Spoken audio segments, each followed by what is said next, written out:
the Shifting Schools podcast. My name is Trisha Friedman, and this episode of Off the Cuff is going to continue the theme that was launched Monday. That would be Teacher Appreciation Week.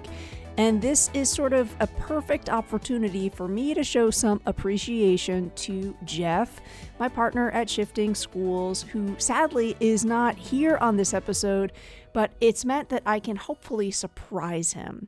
I wanted to show him some appreciation this week as well. So Jeff, if you are listening, here are 3 compliments all about your ability to be a phenomenal podcaster.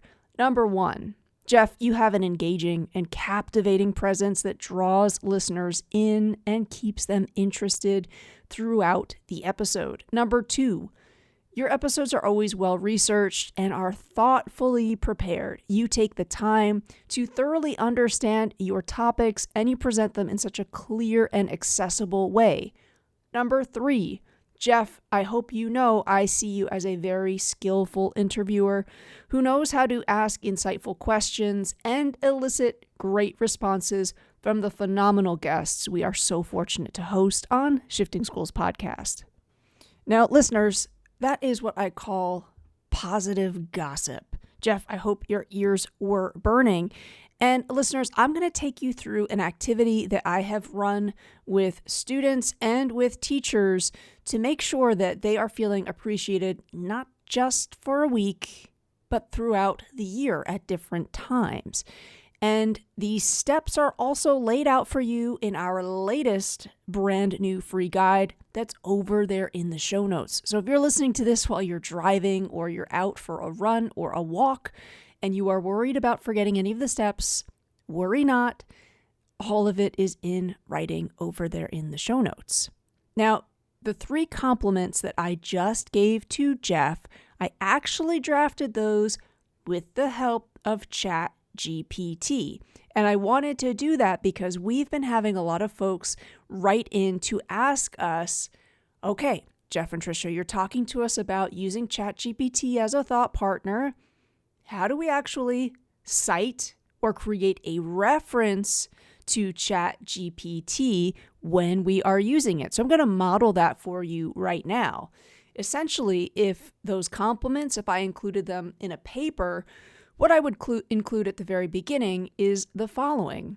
When given a prompt of asking ChatGPT to write, quote, 3 compliments about Jeff Udick's skills as a podcaster, end quote, the ChatGPT generated text gave me a list of 3 compliments.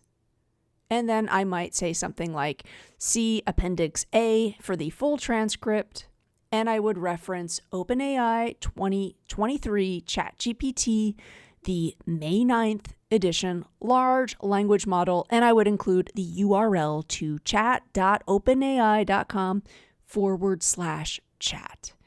Now, I wanted to mention, of course, that is the APA style of citing ChatGPT. There is an MLA style as well. I mention this because, of course, our students are going to be using generative AI more and more in their research, and for this episode and the free guide, I also relied on some assistance for ChatGPT. So let's dig into how I used ChatGPT to helpfully cultivate some teacher-to-teacher appreciation. But first, I just wanted to clarify, again, the name of this activity is Positive Gossip. You can modify it so that it takes anywhere between 5 to 15 to 25 minutes. So you can decide, is this something that is done at the start of a meeting, of a workshop, at the close of a meeting, or actually, is this the meeting itself? And sometimes when I tell folks that the name of this activity is Positive Gossip, they say, Trisha, I'm sorry, I thought gossip is bad for us. And I always encourage them, dig a little bit deeper into the research around gossip. And one of my favorite articles that I'll leave over there in the show notes comes courtesy of Work Life from the BBC. The title of the article is Why Gossiping at Work is Good for You.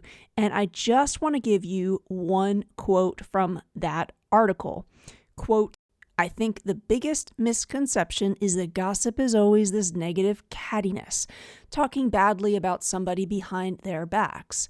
But surveys suggest that the primary reason people do it is because they really just want to make sense of their environment, says Shannon Taylor, a professor of management at the University of Central Florida, U.S., who studies workplace dynamics. Gossip can validate our emotions and help us figure out where other people stand on things, he says, and that gossip helps us make sure if the way we're perceiving the world in the same way as other colleagues and coworkers receive it. It's really about information gathering, end quote. I'd encourage you to dig into the rest of that article. Again, that's over there in the show notes, as is the free guide, Positive Gossip. Okay, so essentially, here's how you break this down.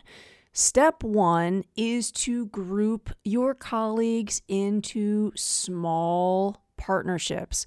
This is ideally, I would say, anywhere from 3 peers to 5.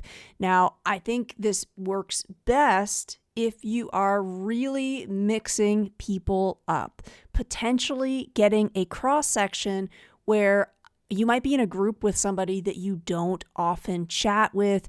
You might be in a group with someone that you don't work that closely with.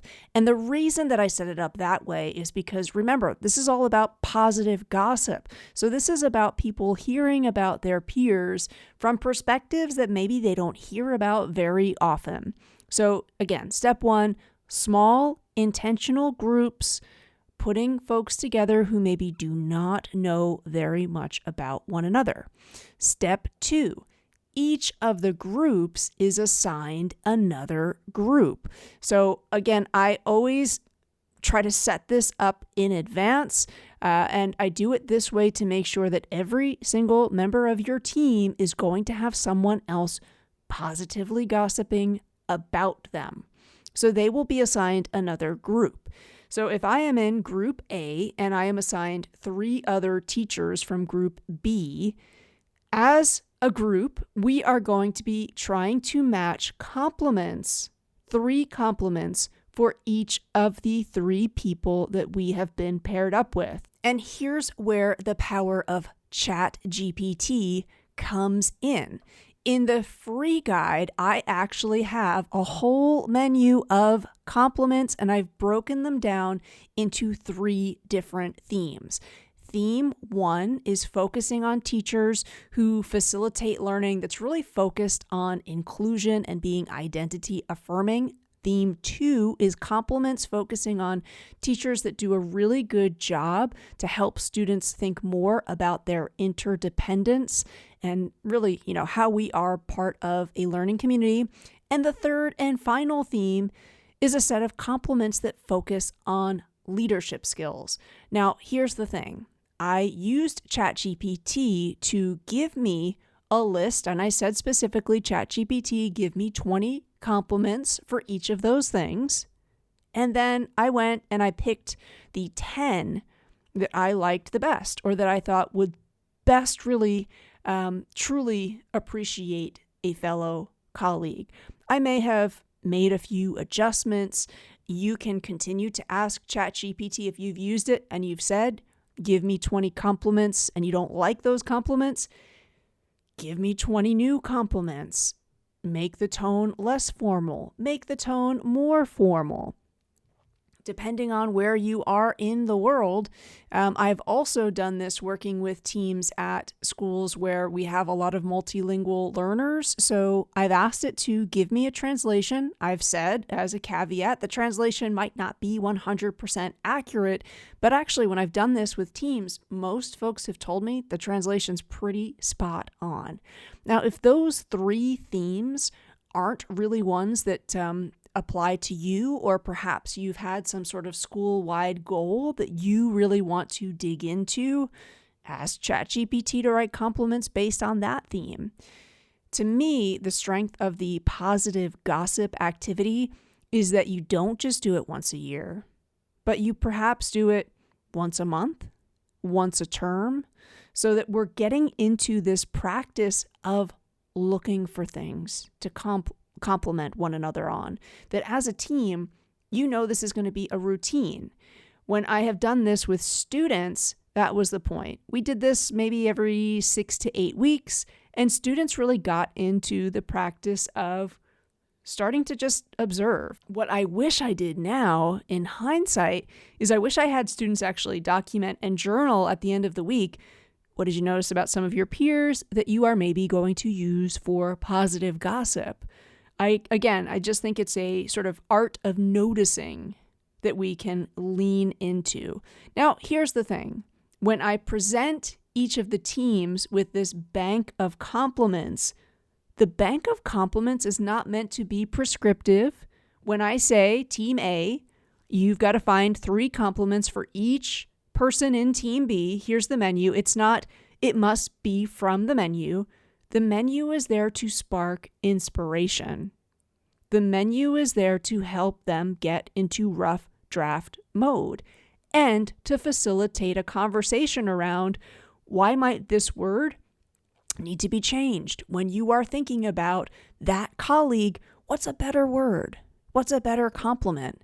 And you've got folks really negotiating and debating what it is that they see as a strength in that person. And that's the power, that conversation. And everyone in the room really feeling and sensing that we're all spending time focusing on the strengths in our community.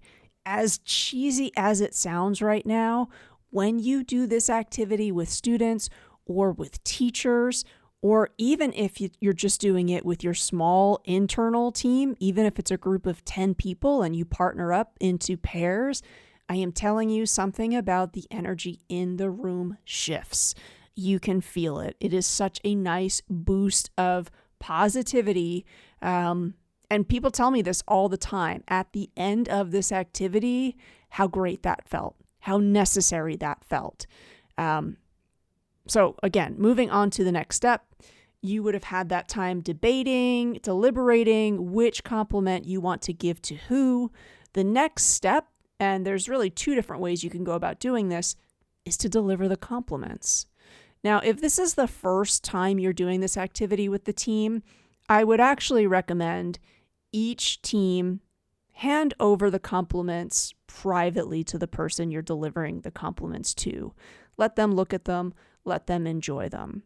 If you know off the bat that you're going to do this as a routine, I could actually see, especially if you're a school leader or you're the teacher of the class, preserve these compliments so that at the end of the academic year, you actually have this nice running record.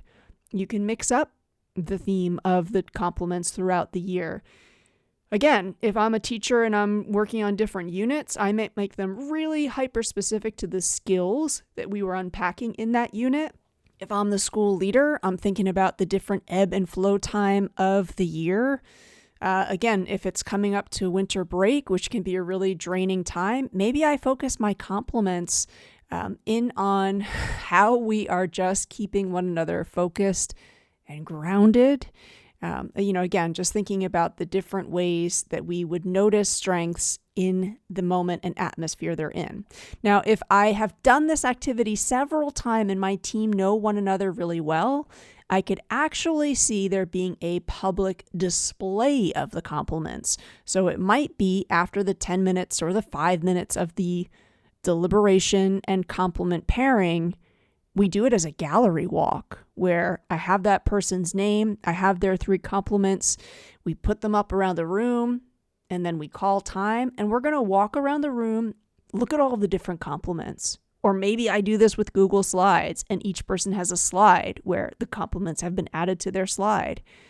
And then maybe there's an added burst of learning in us saying, what do we see in terms of some of our common strengths? What might you add on to what was noticed about different team members?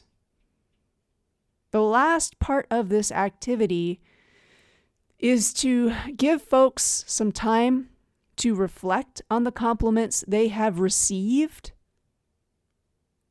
and to perhaps ask and invite them to think about when was the moment that their peers were able to notice them doing that and to really give them that processing time so that they're not just reading the compliments and saying, okay, great, yes, but they're really digesting this critical feedback.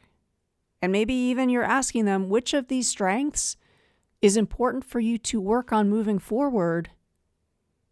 And is there something that you need from your colleagues or from your coaches, from your mentor, from your school leaders to help you further cultivate that strength? The same can be done with a classroom of students, right? What else can I do as your teacher to help you cultivate that strength?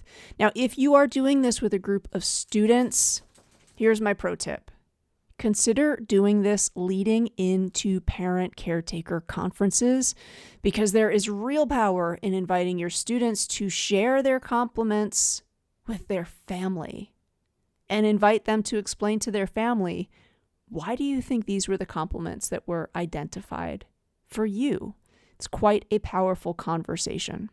So the free guide to creating positive gossip is over there in the show notes. If you take on this activity with your team or your class, we would love to hear back from you. You can always send us a voice memo over there at shiftingschools.com. Inside that free guide are the ready-to-roll menu of compliments. And if those themes don't work for you, again, you can use ChatGPT to create a list of compliments for the themes that do mean something to your team or the focus areas that have been important for you throughout the year. Now, as we are talking about using ChatGPT as a thought partner, this is your final reminder coming up this week, this Thursday, May 11th at 3 p.m. PST.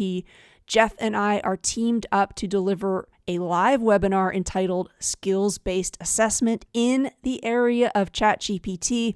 This is on sale now for $45, but if you head over to the show notes, you are going to find a promo code that you can use. Thanks again for being a listener, and you can take $25 off that price tag. Now, if you cannot make the session live, if you register, you still get all of the resources, including the video recording, for you to watch whenever you would like. We hope to see you this Thursday for skills-based assessment in the era of ChatGPT. Hope that you have a great rest of your Teacher Appreciation Week. Thanks again, folks, for listening.